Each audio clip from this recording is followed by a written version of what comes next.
Alright. Come on, fish.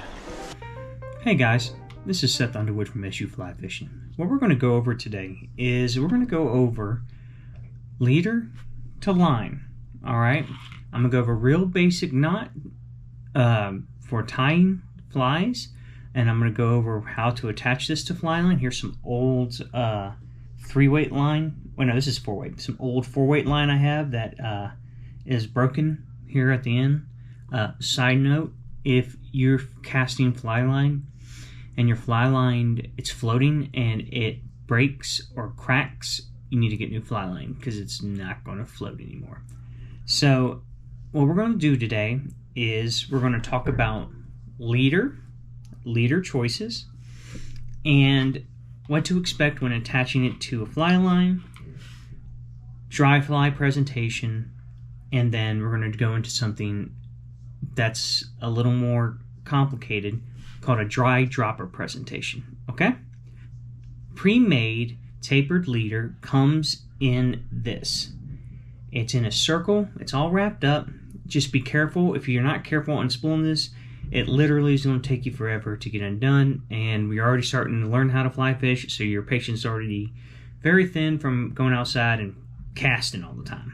So what we're going to do is we're going to go ahead and untangle this. All right, we're going to untangle this, and we're going to get it out. Now, the one thing you're going to notice with this line, all right, the one thing you're going to notice with this leader is that it's called the memory. It curls up because it's been like this since it's been packaged. It's been in a circle, okay? It's almost like a slinky, all right? So what you want to do when you're starting out, you can use a piece of leather, you can use your hands, use whatever.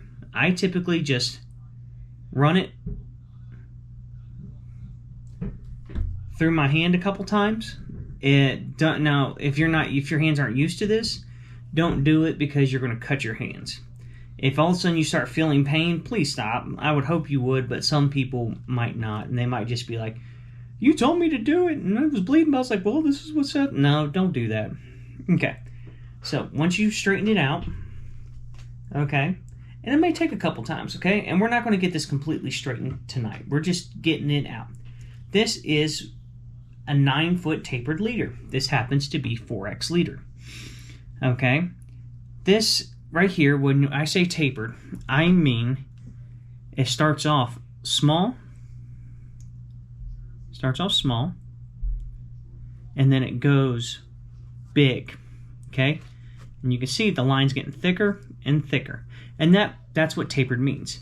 A few good things for the tapered leader allows you to have real small diameter line at the end of it, so it's less visible, and the taper seems to lay better for dry flies. So once we get this all straightened out, okay, we're going to go to the back. Now, this right here happens to have a loop in it. Some do not, okay? But a lot of the Rio, Orvis, so on and so forth will have a loop at the bottom. If you're starting out fly fishing, go ahead and just get one with the loop because it's real easy. I'm going to show you how easy it is, okay? So, a lot of fly line when starting out, okay? This also has a loop in it. So, what you're going to do is you're going to take this loop and this loop. You're going to stick the clear, your leader, through the fly line loop, okay? Then, you're going to take the leader, put it back through this loop,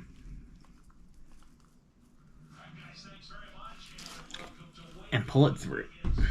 Okay? Then you're going to end up with something that looks... I'm getting caught on that. Something that looks like this. Okay? Alright? This is flush. It's good, strong. Alright. So, this is your leader. 9-foot 4X. Alright. If you're going fishing for trout, I would probably stick with 5, maybe 6X. If you're going for small brookies or small, smaller fish, 7X would be fine. Alright, so first thing we're going to do is I'm going to teach you an advanced fisherman's knot. Okay?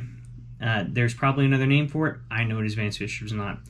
If you know the name of it, put it down in there if you want to be official. It's a very important knot, okay? So what we want to do, okay, is we want to take the end of this line, okay? We want to stick it, okay, through the eye hole, pull it back, spin this around about 6-7 times. Put it through the bottom hole, okay? See if I can't get this up here for y'all to see. Okay, put it through the bottom hole, okay? Then the hole you make up top right here, this one, you stick this back through. All right, now before you cinch it, lick it so the line doesn't dry or catch or weaken, okay? And you just pull. All right, this is a very good knot if done correctly. I very rarely have an issue with it. Some people argue, some people say polymer knot, some people will say a cinch knot. I mean, there's a bunch of knots you can go out there. This is tried and true, always works for me. Just put it through the eye hole, wrap it about 7 times, take the tag in, put it through the bottom hole you made, pull the tag out of that bottom hole, then put it through the top hole you made. Pull, straighten out, lubricate, cinch, okay? All you gotta do now is trim the tag, and you're good, all right? And that's just a normal dry fly setup. All right, so now that we got that out of the way, now we're gonna go to probably one of the most commonly used tactics for fly fishermen, okay? This is known as a dry dropper technique. So,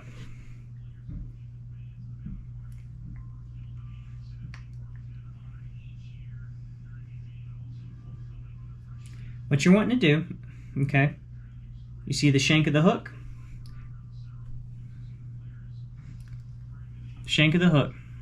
That's where you're going to tie this line, okay? So, you take, I'm going to grab some thinner line, I'm going to grab some 5X. I'm going to take some 5X, all right? And I'm going to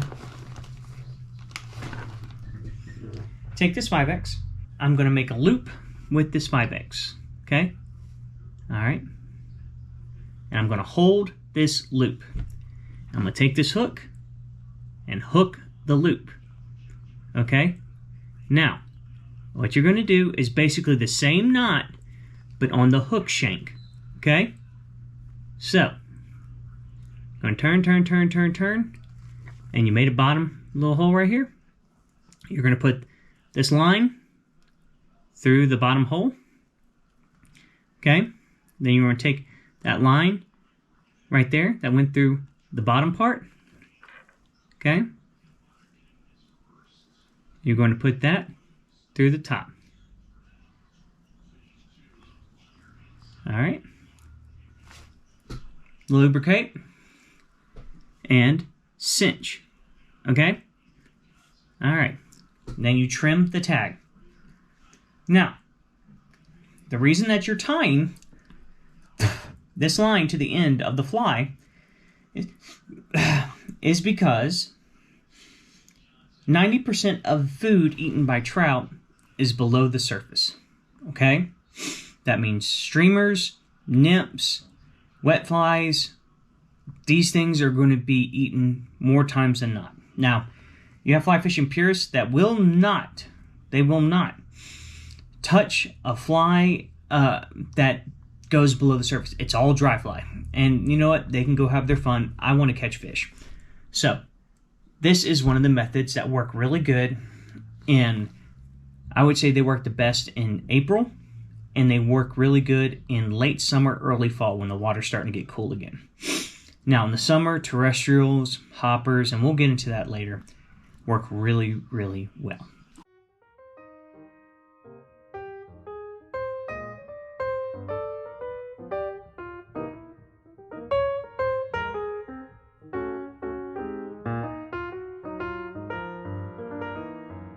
So, there it is.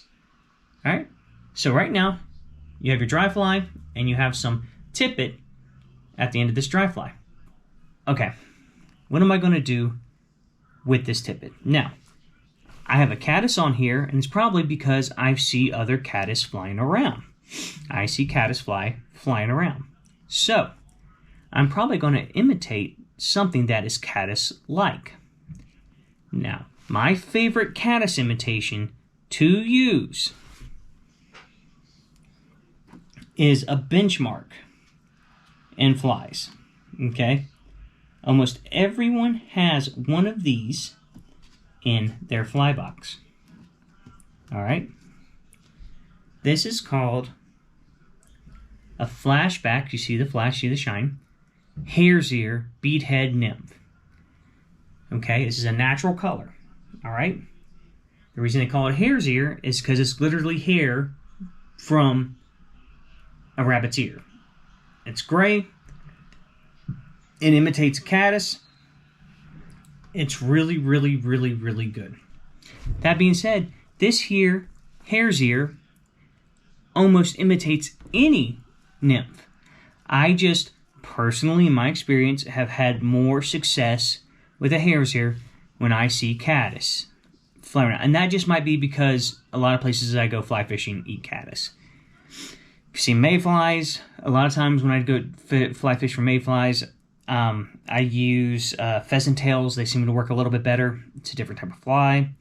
Midges, zebras, and little like imitation little bugs, so on and so forth. So, the best thing that I can tell you is if you're not sure, go for something that makes you comfortable. Okay? So, to get back to the rig, if you see right here, okay, you have a caddis, and it's pretty small. This is a size 16, okay? That size 16 has to be able to float with this underneath it. So, if you get the size 16 and you put, let me get a streamer out, and you put this underneath it, it's not going to float. You're not going to have a good rig. It's gonna you're gonna sink your fly. Something might eat the streamer, but it's not going to eat the fly. What this rig is good for, okay, is that it allows you to fly fish with a dry fly presentation and a nymph or something below the surface presentation. Okay, so how we're going to do this, I'm going to go ahead and bite some of this off. Okay. Now, what you want to do is you want to make this to where it fits the distance from the dry fly to the nymph. You want to make that distance fit. What you need to do is you need to make this applicable to the water you're fishing. If I'm fishing really slow and really deep, I'm probably going to fish the exact depth of this, okay? If I'm going to fish really fast and really shallow, I'm probably going to have not a lot. The reason being is the fast current is going to keep pushing that. The nymph's going to drop, but it's going to push it. Now, if I'm fishing a moderate current and it's shallow, I might give myself a little bit more line, okay? So, what we're going to do now is I'm going to tie this on here using the same knot we went over, okay? Right. Okay. So, you take this and you put it through, okay? Twist, twist, twist. Take this line, put it through the bottom hole.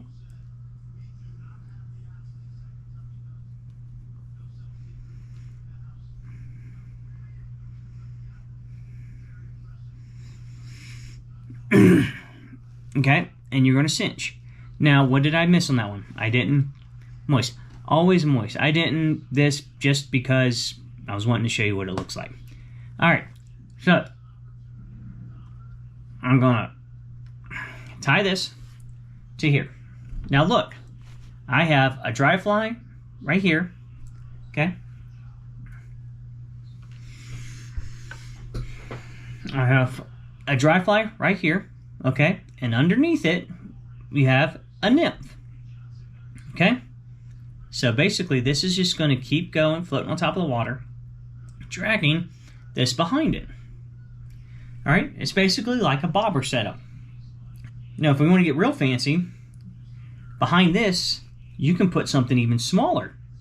Because what if they're not, what if they don't eat this? What if they're not, or what if they're going for something in particular and you can't figure out what it is? You can fish 2 flies at the same time as long as this can hold it up. Okay? Floating helps and not overweighting it. Okay? This is a size 8, I want to say 18 or 16. Can't remember off the top of my head. I want to say it's 16. This is a size 16 hare's ear. And I probably only need to put another size 18 or 20 underneath it. Okay? And it's the same knot to the shank to here. Okay? I like to do a dry fly. Then I like to do a, where we at? After underneath the dry fly, I like to do an emerger. This is like a Holy Grail variant. All right. And then underneath that, I will put a small nymph imitation. Okay? So, what we've gone over today is this. Leader typically comes in a circle. Take your time when wrapping it. Okay? Your fly line and leader will most of the time have little holes on the end of it. Okay? And you can cinch it by putting one hole through the other, preferably this. Okay? Once you put that hole, then you take the whole line and put it through that hole and cinch it. Okay? Once you've cinched it, it's attached to this line. All right? Then you pick which fly you want. Okay? At the end of this 9-foot. All right? All right. Okay. And you pick a dry fly. That's what you want for this rig. Okay? A dry fly. Very basic dry fly. And if you are seeing that they're not eating as much on top, or you see them eating but they're not coming up, or if, just give yourself another hook in the water. Tie some tippet to the shank of the hook, and then tie underneath a little nymph imitation. Okay? So that is basic rigs. What I'm going to probably end up doing here soon is putting out a Euro and New Zealand rig setup for winter. Those are my 2 favorite setups that I use for winter. So we're going to go ahead and try that. So what I'm going to do is I'll probably put that up. I'll have the intro. Then I'm probably going to put the casting video, and then this, then the Euro setup, and then I'll probably do like intermediate advanced casting techniques for trout. Okay. Now, the main cast I use, I have 4 that I use. Double haul, roll cast, bow and arrow, or any variation of it. There's another one where instead of the fly and using it, you grab the line, which is a little bit different. And then a reach cast. And reach is really useful when trying to get a right and correct drift over, maybe a little bit farther away from you. You're having to maybe go over some current. Maybe you're just trying to present it in a manner and not let the other water around you, screw you up. So, but that's what we'll do. We'll do some cast videos, and then the more we get into it, I'll probably do some, other stuff, like a voodoo cast. It has no practical purpose. It just looks cool. And that's the thing, is when you start off fly fishing, you're going to see all these casts. You're going to see everything. If you know how to hull or shoot line, and you know how to roll cast, you pretty much can fish almost any water in the United States. Bow and arrow cast is very useful when you're fishing very tight quarters, when you're chasing brook trout. A reach cast is really good when you have 2 or 3 currents in front of you. You're trying to literally trying to reach over them. So, but that's what we're going to have for today, guys. I hope you enjoyed this video. If you have any anything to input, please leave a comment. If you enjoyed the video, please leave a like. If you'd like to see more, please subscribe. And as always, guys, tight lines and blessings.